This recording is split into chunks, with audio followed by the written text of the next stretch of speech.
Hey guys, this is Riya Soni and welcome to DevOps Pro। Last video में हमने software development life cycle पर बात की थी और डेवऑप्स क्या है उसका बेसिक ओवरव्यू देखा था। आज हम डेवऑप्स लाइफ साइकिल फेजेस पर बात करने वाले हैं। आज की वीडियो को पूरा देखने के बाद आप डेवऑप्स से रिलेटेड बहुत सारी टर्म्स के बारे में समझोगे, क्या क्या टूल्स इसमें काम आते हैं और डेवऑप्स में कैसे काम होता है उसको समझोगे। तो एक क्लियर पिक्चर आपको आज समझ आ जाएगी कि डेवऑप्स क्या है और कैसे काम करता है। तो आज की वीडियो से आप बहुत कुछ लेके जाने वाले हैं और ऐसी इन्फॉर्मेटिव वीडियोस के लिए लाइक और चैनल को सब्सक्राइब करना तो बनता है। अब बिना और टाइम को वेस्ट किए डेवऑप्स लाइफ साइकिल फेजेस को पढ़ना स्टार्ट करते हैं। डेवऑप्स लाइफ साइकिल में हमारे पास में 5 फेजेस होते हैं: continuous development, continuous testing, continuous integration, continuous deployment and continuous monitoring. सबसे पहला फेज है continuous development. Continuous development phase में आती है सॉफ्टवेयर की प्लानिंग और कोडिंग। जो भी सॉफ्टवेयर हमें डेवलप करना होता है उसके प्लान के अकॉर्डिंग डेवलपर्स कोडिंग करना स्टार्ट करते हैं। इस फेज में कोई भी डेवऑप्स टूल इन्वॉल्व नहीं होता है। जैसा कि यहाँ मल्टीपल डेवलपर्स सॉफ्टवेयर के अलग अलग फीचर्स के लिए कोड करते हैं, तो यहाँ सोर्स कोड मैनेजमेंट टूल्स काम आते हैं सोर्स कोड को प्रॉपरली मैनेज करने के लिए। For example Git, Subversion, Bitbucket etcetera.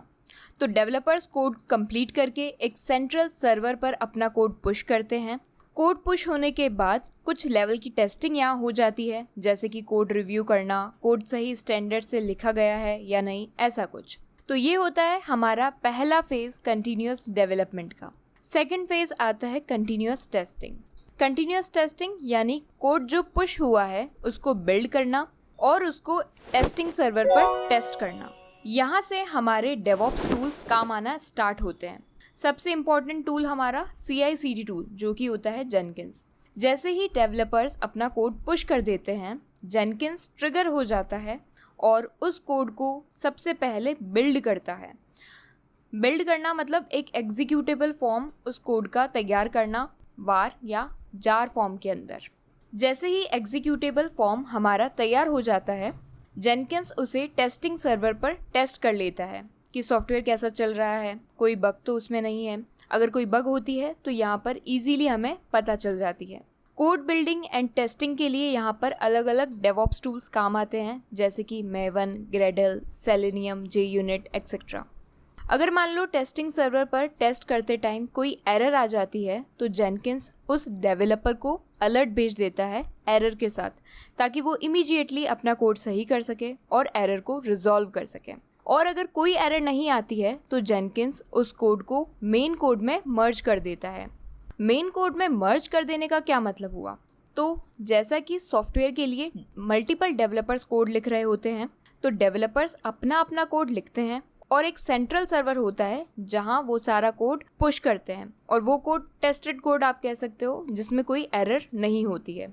तो जैसे ही कोई डेवलपर कोड कंप्लीट कर लेता है और अगर वो टेस्ट केसेस पास कर लेता है, कोई एरर उसमें नहीं होती है, तो वो मेन कोड के साथ मर्ज कर दिया जाता है। और इस पूरे मर्जिंग वाले स्टेप को कहते हैं कंटिन्यूअस इंटीग्रेशन। कोड मर्ज होने के बाद हमारा नेक्स्ट फेज आता है कंटिन्यूअस डिप्लॉयमेंट का। कंटिन्यूअस डिप्लॉयमेंट यानी उस सॉफ्टवेयर का डिप्लॉयमेंट और ऑपरेशन। जैसे ही कोड मेन कोड में मर्ज हो जाता है, जेनकिंस उस कोड को डिप्लॉय कर देता है। डिप्लॉय होने के बाद एक्चुअली आप उस सॉफ्टवेयर को एक्सेस कर सकते हो। और जैसा कि हम सॉफ्टवेयर को डिप्लॉय कर रहे हैं तो अलग अलग डेवऑप्स टूल्स यहाँ इन्वॉल्व्ड होते हैं, जैसे कि configuration management tools, Ansible, chef, puppet etcetera. Configuration management tools server को ऑलरेडी सेटअप करके रखते हैं। जैसे कि मान लो जो सॉफ्टवेयर हम डिप्लॉय करने वाले हैं उसके लिए कुछ लाइब्रेरीज, कुछ पैकेजेस पहले से इंस्टॉल्ड होने चाहिए। तो कॉन्फ़िगरेशन मैनेजमेंट टूल्स वो सेटअप, वो इंस्टॉलेशन का काम कर देते हैं। इवन सर्वर को प्रोविजन करने का काम भी आप कॉन्फ़िगरेशन मैनेजमेंट टूल से करवा सकते हो। रिक्वायर्ड सेटअप होने के बाद आप कंटेनराइजेशन टूल्स यानी कि डॉकर, क्यूबरनेटीज का यूज़ करते हुए उस सॉफ्टवेयर को डिप्लॉय कर देते हो। कंटिन्यूअस डिप्लॉयमेंट फेज के बाद आता है कंटिन्यूअस मॉनिटरिंग। कंटिन्यूअस मॉनिटरिंग का मतलब सॉफ्टवेयर डिप्लॉय होने के बाद उसे लगातार मॉनिटर और मेंटेन करते रहना। जैसे कि सॉफ्टवेयर कैसा परफॉर्म कर रहा है, जहाँ पर वो डिप्लॉय हुआ है उन सर्वर्स की हेल्थ कैसी है, ये सब यहाँ देखा जाता है। और अगर कुछ इशू पाया जाता है सॉफ्टवेयर या सर्वर लेवल पर तो इमीडिएटली डेवलपर्स उसे फिक्स कर देते हैं। मॉनिटरिंग के लिए टूल्स काम आते हैं Grafana, Prometheus, ELK stacks, Splunk etcetera. तो ये थे हमारे 5 डेवऑप्स लाइफ साइकिल फेजेस। अब एक बार फाइनल फ्लो कैसा होता है सॉफ्टवेयर डेवलपमेंट से मेंटेनेंस तक, उसे देख लेते हैं। सॉफ्टवेयर कैसा बनना चाहिए और कैसा होना चाहिए उसके प्लान के अकॉर्डिंग डेवलपर्स कोड करना स्टार्ट करते हैं। सोर्स कोड मैनेजमेंट टूल्स यहाँ काम आते हैं।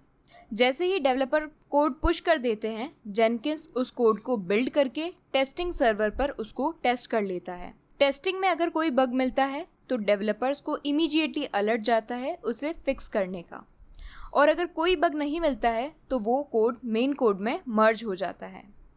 जैसे ही कोड मेन कोड में मर्ज होता है, जेनकिंस उस सॉफ्टवेयर को डिप्लॉय कर देता है और फिर उसकी कंटिन्यूअसली मॉनिटरिंग चलती रहती है। मॉनिटरिंग में कोई इशू होता है तो डेवलपर्स को अलर्ट जाता है उसे फिक्स करने के लिए। तो ये होता है पूरा फ्लो जब आप डेवऑप्स मेथोडोलॉजी का यूज़ करके सॉफ्टवेयर डेवलप करते हैं।